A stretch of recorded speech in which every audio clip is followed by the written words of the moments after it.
All right. Hello again, adventurers, and welcome to another exciting episode of D&D Deep Dive, the show where we dive deep into classes, subclasses, and other features of 5th edition Dungeons & Dragons to help you get the most out of your choices. So, today we are going to be finishing the Path of the Red Mage by covering the Battle Rose, the final subclass of the Red Mage. Before we do that, as a quick reminder, please like this video, subscribe to the channel, and hit the bell icon and turn notifications on. All of those really help people to see this video because all that stuff tells YouTube that this is important and they want to share it with other people. So if you like what I'm doing, do all that stuff. It really, really makes a massive difference. So, for those of you wondering, well, Red Mage, I don't remember seeing that in the PHB. I am doing a series on the 5th edition D&D across Final Fantasy XIV Classes and Races Compendium. It is a homebrew thing that basically takes all the classes from Final Fantasy XIV, the MMO, and translates them into 5th edition D&D. There is a link in the description down below. It says, "Get it here." That will take you directly to the Reddit where you can download the latest version and previous versions. You can speak with the creator. You can post on the Reddit and talk to the other people that are really interested in this. I have had an absolute blast interacting with the people there. So yeah, definitely check it out. So, I am super excited about this particular subclass because it gets into a type of play that I feel has been dramatically undervalued in 5th edition. Which I call control play. But before we get into that, quick refresher on 5th edition class design. In 5th edition D&D, every class is designed to play very, very differently right from the beginning. In order to do this, all classes have these things that we call defining features. These are either abilities that are unique to the class or abilities that other classes may get, but this class gets earlier or has a unique way of using those abilities that no other class gets. In order for something to be considered a defining feature, it needs to show up within the first 2 levels. So what are the defining features of the Red Mage? Well, the first one is flare points. That is their limited resource. Something I believe almost all, if not all, of the Final Fantasy XIV classes in this compendium have a limited resource. They're all called something different. Flare points are what they call this one. The flare points, you start off with 1. You effectively get 1 per level up to level 4. Then you won't get another one until level 10, where it goes up to 5. And then by the time you get to 20, you have 10 total flare points. So it's not quite like key or sorcery points where you get 1 per level, but you still get a decent amount of them. One of the ways that you can use them is the other defining feature of the Red Mage, which is dual cast. Basically, when you have a spell that normally costs an action to cast, you can burn a flare point to cast it as a bonus action.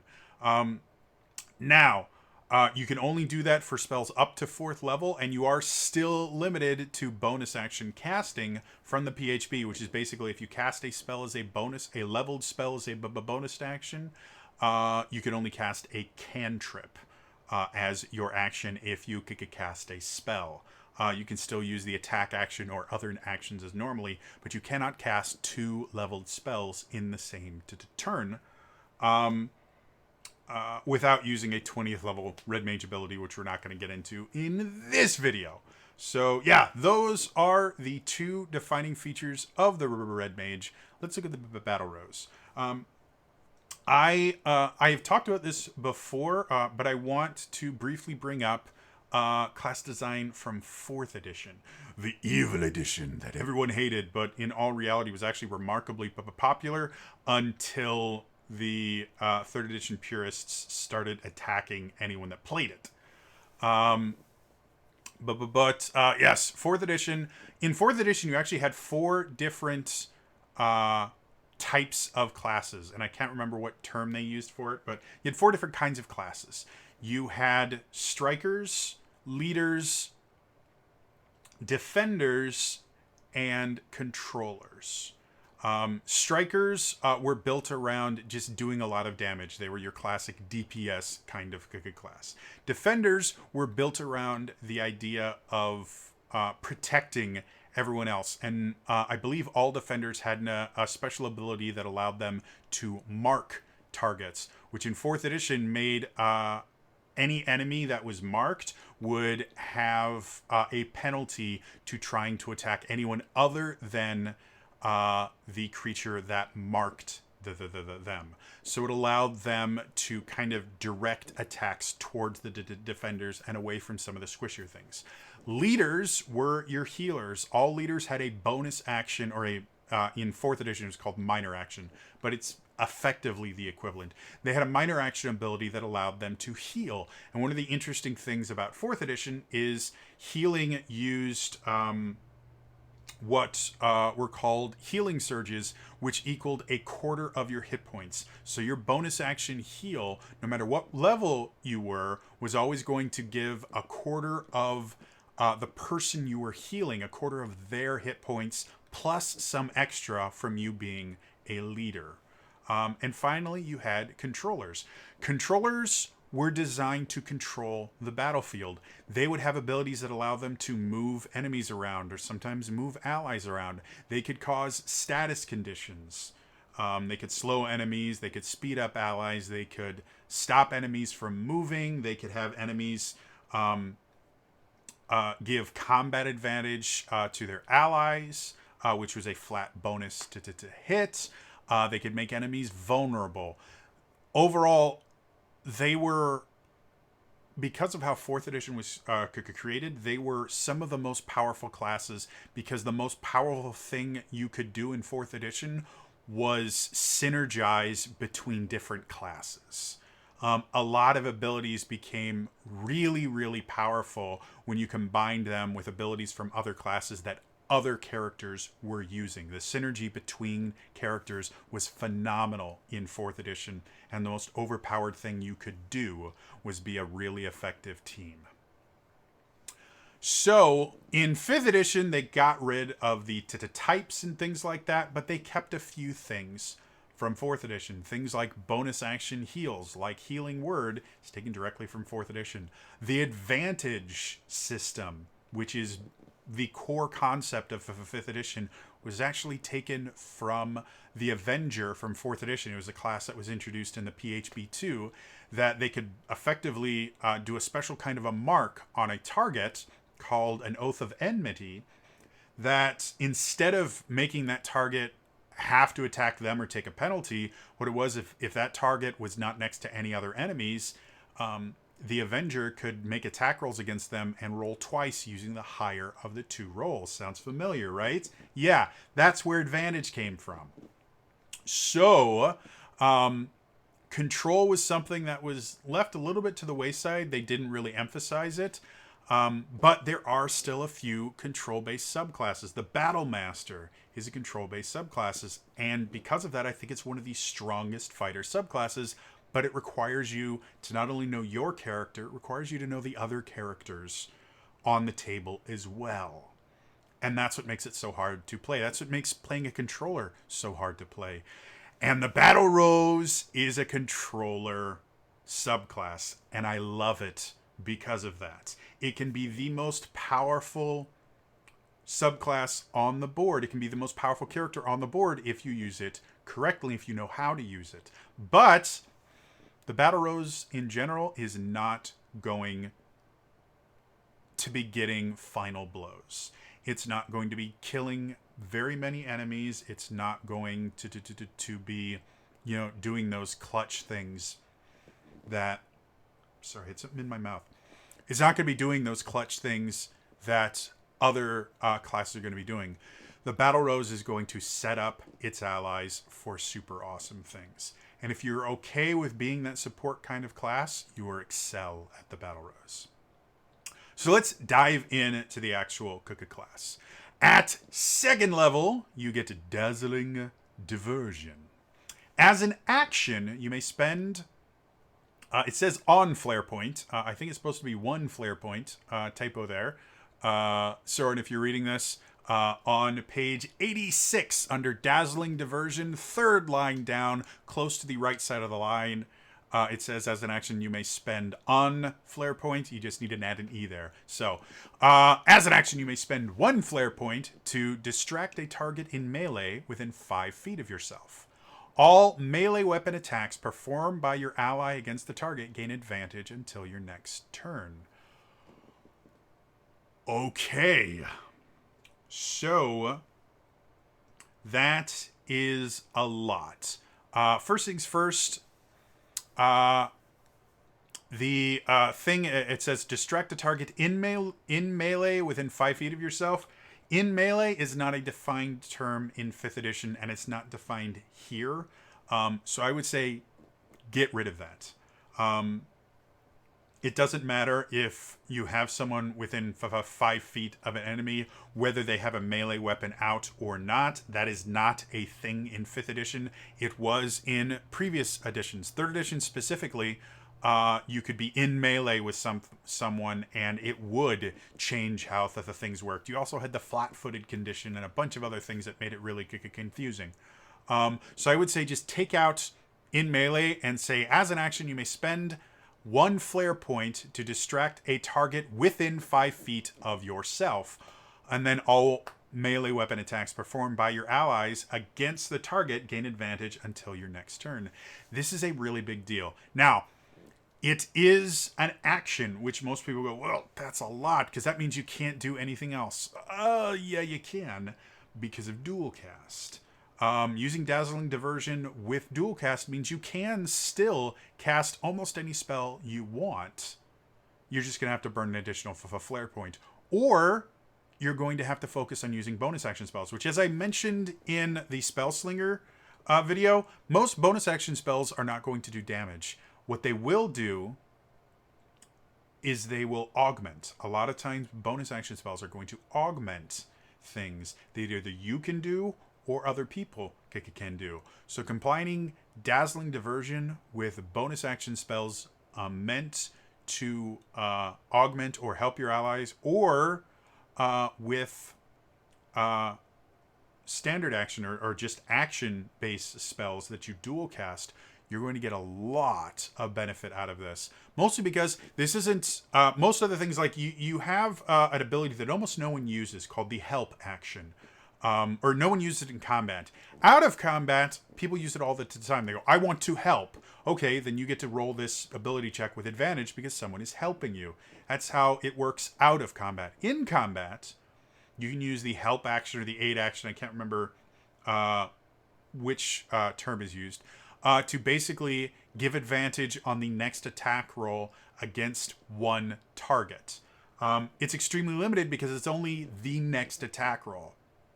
This is all attack rolls, all melee weapon attacks performed by your allies against the target gain advantage until your next turn. If you combine this with a fighter who gets a lot of its attacks, anyone that dual wields, rogues that need advantage to be able to get their sneak attack and to make it land more easily, any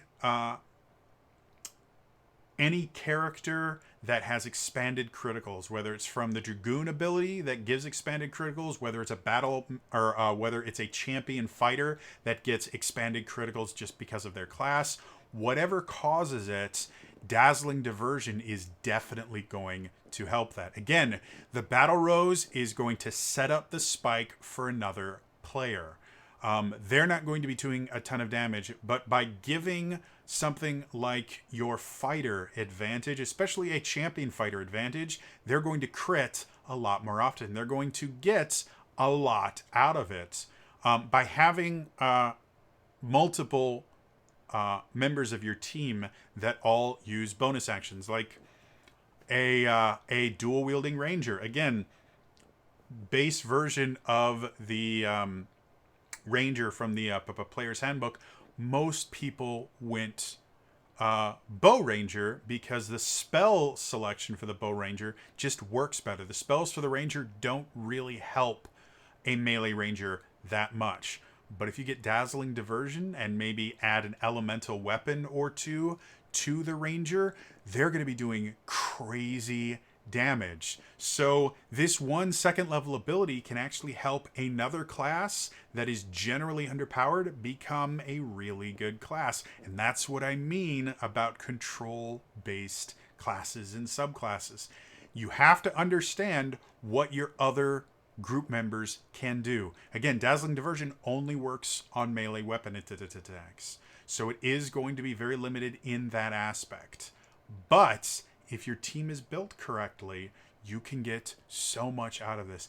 Even classes that normally wouldn't use melee attacks, if they know a Dazzling Diversion has come up, they can change things. Like wizards and sorcerers cast spells. They don't do melee weapon attacks. Both of them get access to a spell called Shadow Blade, which gives you a melee weapon that you can make attacks with. Like it actually, unlike Flame Blade, where you make a melee spell attack, not a melee weapon attack, Shadow Blade actually gives you a melee weapon with actual melee weapon features. It has the light and finesse property to it. It also has the throne property, which wouldn't help here, but it's an actual weapon that does more than any other baseline weapon because it does multiple d8s of damage. I think at base level it does like 2d8 to the damage. So having a sorcerer come in and use Shadow Blade when it's already doing extra damage, getting advantage, having that much better a chance to crit, even if they only use it for that round, is still going to be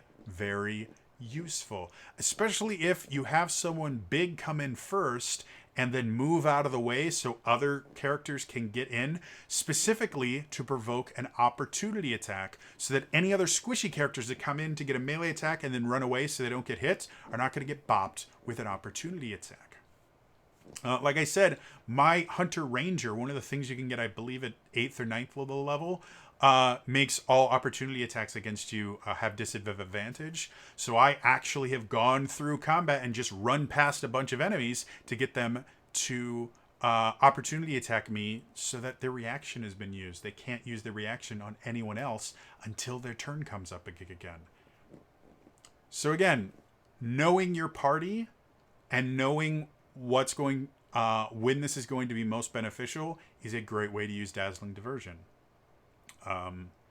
Yeah, so let's continue. At 6th level, you get In Good Company. You may spend 1 flare point to tutor your ally in the art of appealing to others. One ally may use your charisma ability modifiers for charisma ability checks for up to 5 minutes. You may only share your charisma ability modifiers once. You must then finish a short rest to use In Good Company again. So a couple issues with this. First things first, you don't have charisma ability modifiers. You have a charisma ability modifier. Anything else, like your persuasion modifier, your deception modifier, those aren't ability modifiers. Those are skill modifiers.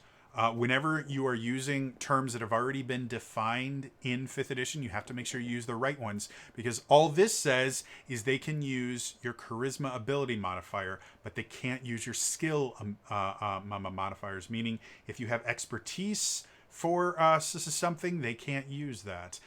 If you are proficient in any of those skills, which being a charisma-based caster, you're probably going to be proficient in a couple of them, they can't use that as this is written. I would change this from your charisma ability modifiers to one ally may use your charisma-based skill modifiers. Because that means they can use your persuasion, your deception, and your performance. Whereas just making a flat charisma check is not something you tend to do unless you're asking to do something strange and the DM goes, well, it doesn't really fit into a skill, so we'll just say this is charisma. To cover all your bases, you can just add in one ally may use your charisma ability modifier and your charisma based skill modifiers. and that would mean they can use all of it.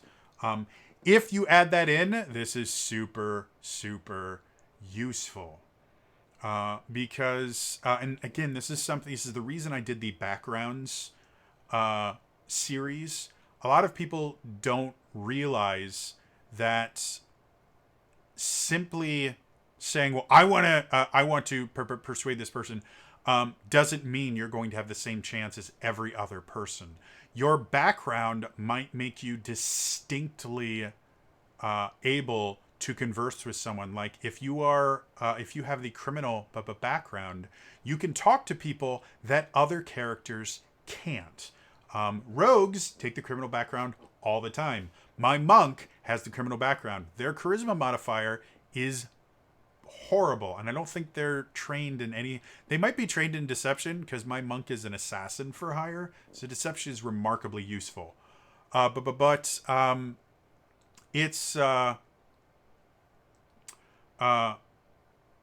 just because the party is talking to someone doesn't mean every single person in the party is going to have the same chance of working with that person. Someone may have a connection to someone through their background, through their backstory, through the actions that they've taken.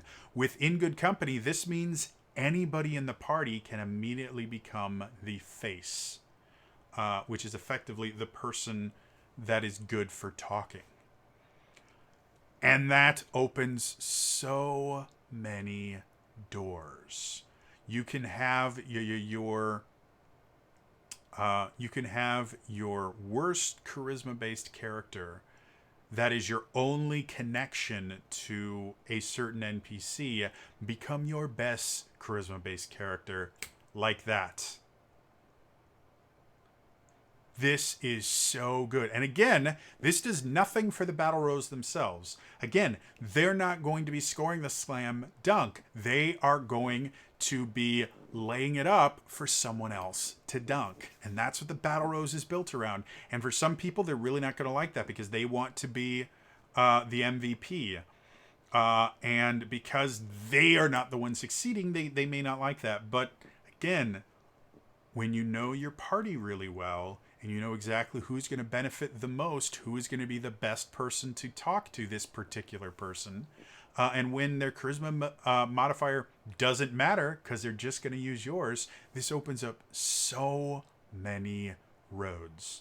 And as a role-playing aspect, this can be really fun. Again, the reason I am called Trainer Jody is because I chose that name, and because that's what I do. Training is my thing, and training is not something that everyone can do. It is a skill, and it is a learned skill. It is not an inborn skill. Though there are some people that are just naturally good teachers and trainers, it is something that you have to learn to do. It is one, though, albeit a very small portion of a much longer list of reasons that teachers require accreditation. And I'm not going to get into that whole process. But the Battle Rose using In Good Company has just turned into a trainer. They are specifically skilled at teaching others how to be good at what they do. To me, that is something that doesn't exist in 5th edition currently that needs to. Trainers are an integral part of any society. Whether they are teachers that are actually, training up your younger population to be able to exist in the adult world, or whether they are the people that are teaching everyone how to do their jobs. I am actual living proof that a good trainer can turn around a business because I did it multiple times. I took the worst performing store in a mega chain franchise. I took the worst performing store and turned it into a top 3 performing store in the district and a top 10 performing store in the entire company of, if I remember correctly, at that point they had 1,800 stores. It hadn't made that particular store had not made a profit in I think it was going close to a decade at that point. The only reason they stayed there was the building they were in had super low rent and they had no competitors anywhere near them. It was the only reason the store existed. If they had a single competitor, they would have closed. And just by me going there and doing training, they started making profits. They started making massive amounts of profits to the point where we were really close to the management staff actually getting a bonus for performance. We were that good in 6 months. And then they brought in an ASM that broke everything and ruined the store completely by telling the employees to ignore my training. Anyway, enough bragging about me. Good trainers are an essential part of society, and that's what In Good Company is. It turns you into a trainer. I'm super excited about that.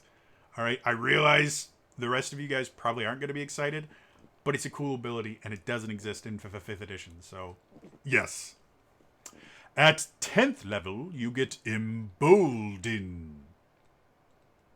As an action, you may spend 1 flare point to empower all allies within 10 feet of you. Damaging effects from your allies deal an extra 1d8 damage for until the end of your next turn. Another typo there, Soren, if you are watching this. Page 86, under Embolden. 1, 2, 3, 4th line down. Almost the far right is the 3rd word from the right is 4. Get rid of that word. It should say damage until the end of your next turn. Desolate. Okay, so first of all, I like the fact that it's only within 10 feet of you because this could become very broken very, very quickly. A 20-foot radius is still a large area. However, it's not massive enough that it's going to be completely broken. And again, you're going to get the most benefit out of this knowing your allies. Thank you for phone. If you know your allies, I have to take this very, very quickly. Sorry about this.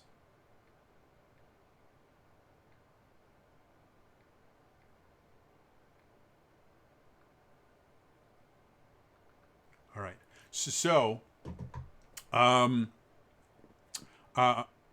You're going to get the best benefit if you know the allies you're using this on and they know what you're doing.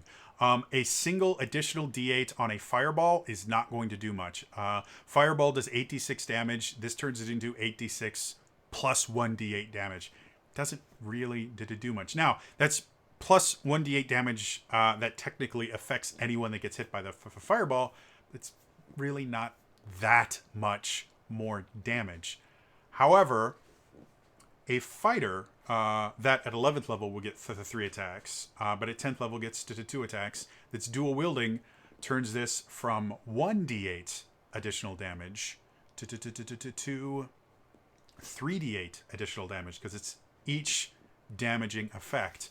A wizard that casts Magic Missile, because again, damaging effects from your allies deal an extra 1d8. Magic Missile, every missile you cast gets an additional d8. Scorching Ray would be the same thing. Using something like Eldritch Blast, where you get multiple blasts, this would help. Anything like that. So Embolden is going to change the spell choice of your allies, and it's going to be most useful anytime you can give it to someone that gets multiple sources of damage. But if you do that, and again, it doesn't mean that they always have to use multiple sources of damage. It just means while Embolden is on, it's in their best interest to get multiple attacks somehow. So just while you're using Embolden, maybe Embolden you don't tend to use all the time. Like if you have a barbarian, most barbarians use great axes simply because it's a D12, and as they get to higher levels, they get to roll additional weapon damage dice for their crits. So an additional D12 is much more useful than an additional D6. However, if they know they're going to be emboldening, they're going to get emboldened for this particular combat, they can dual wield. Because that is a valid thing for barbarians to do that they don't do as often.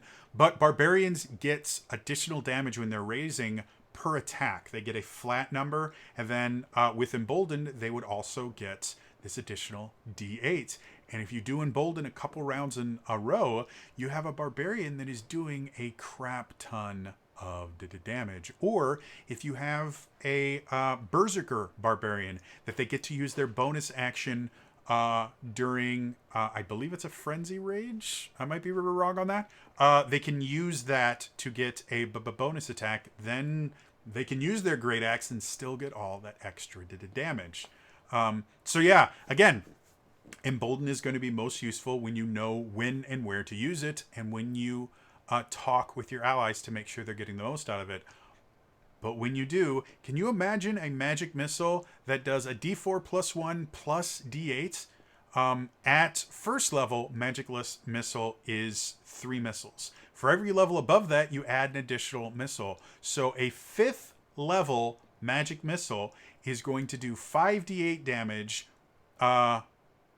is going to do 7d8 damage plus 7d4 damage plus 7 for a first level spell. And the nice thing about it is it's an auto hit. Magic missiles never misses.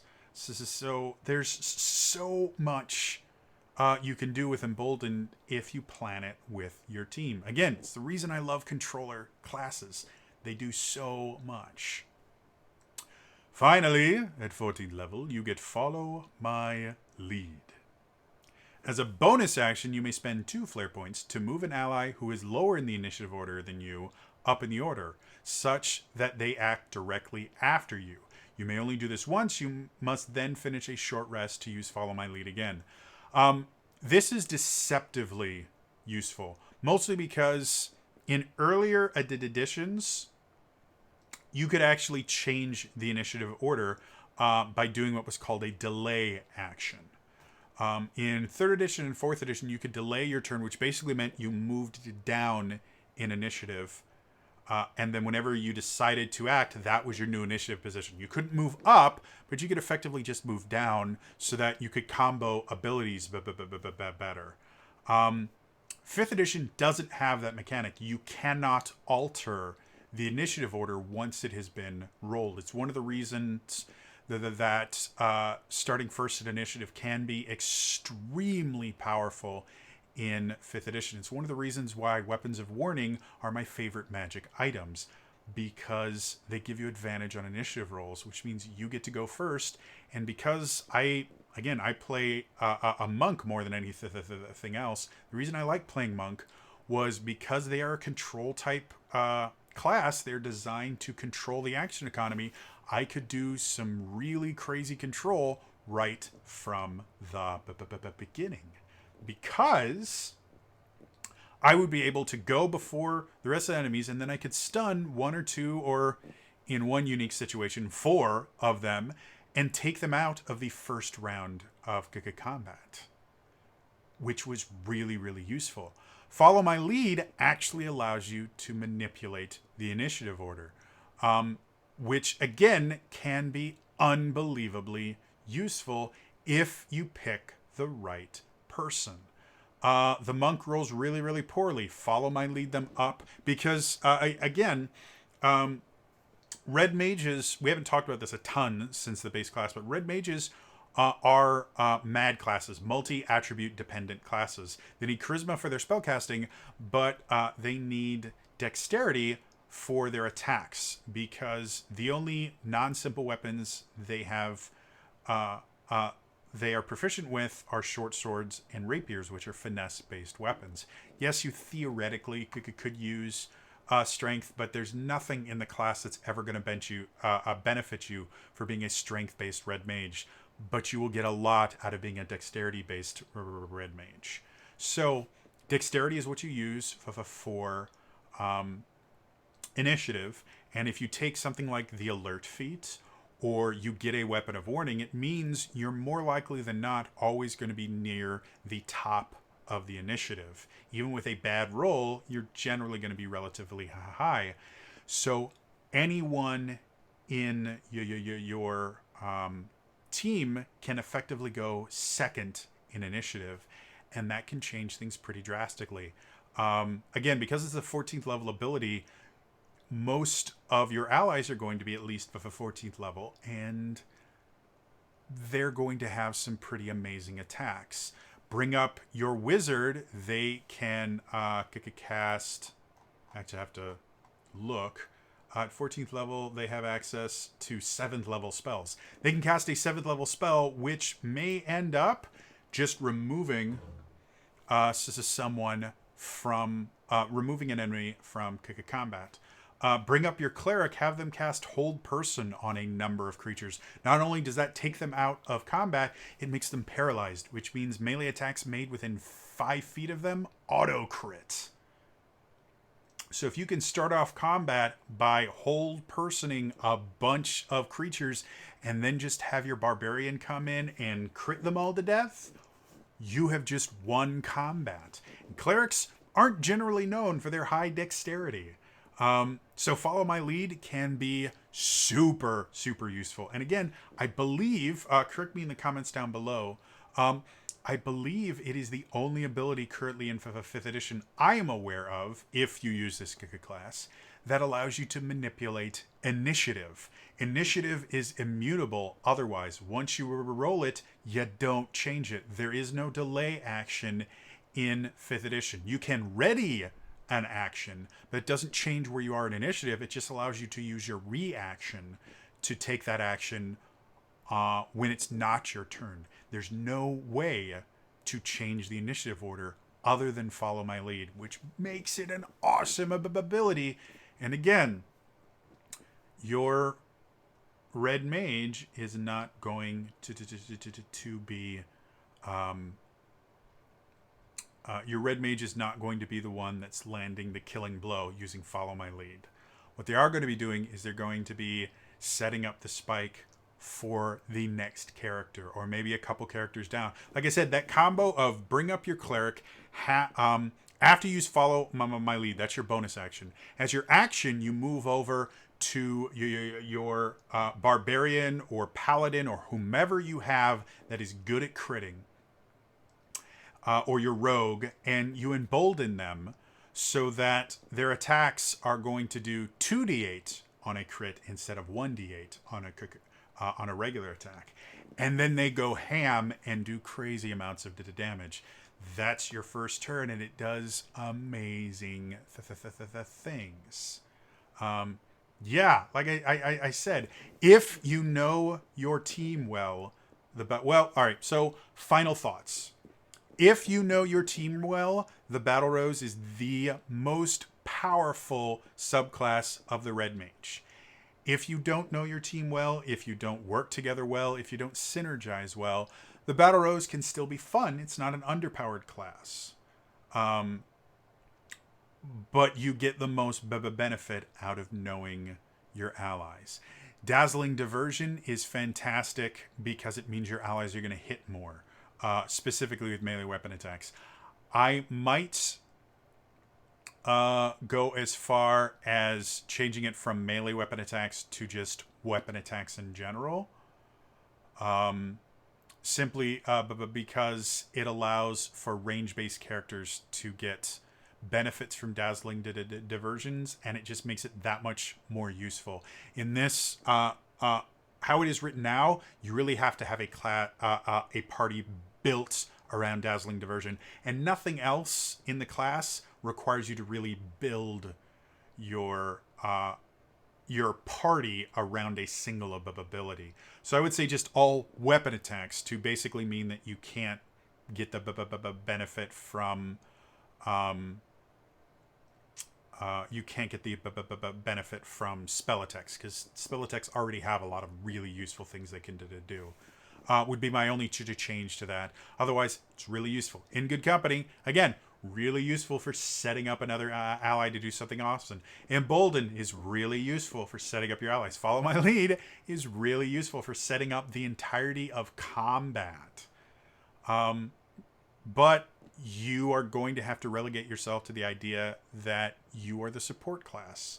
You're not going to be using a bunch of abilities that make you feel like the star.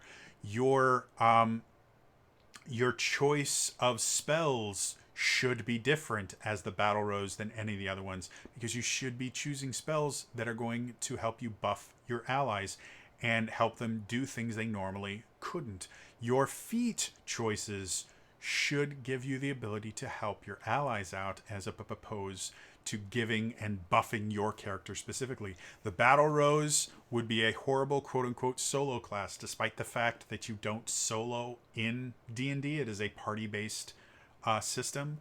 But thinking along those lines, you are going to be reliant on the rest of your party to get through just about anything. Nothing in the Battle Rose is designed to make your character alone better, but the amount of good you will add to a party will make you invaluable. In my personal opinion, I think the Battle Rose is by far the coolest subclass of the Red Mage, just because of how many awesome things you can help set up. And again, I love control-based classes. I wish there were more of them in fifth edition, and you are starting to see that happen a little bit more with some of the subclasses they're adding in. But yeah. Anyway, that is going to be all for me today. As always, reminder, like, subscribe, turn notifications on. All of that helps this video specifically and the channel as a whole. In the comments down below, we have covered all 3 subclasses. What is your personal favorite Red Mage? Again, I'm in the Battle Rose boat because I like that. But that style of play is not for everyone. I understand that. So let me know in the comments down below, which is your favorite subclass. Otherwise, again, that is all for me today. I will see you guys in the next time. All right? Bye-bye.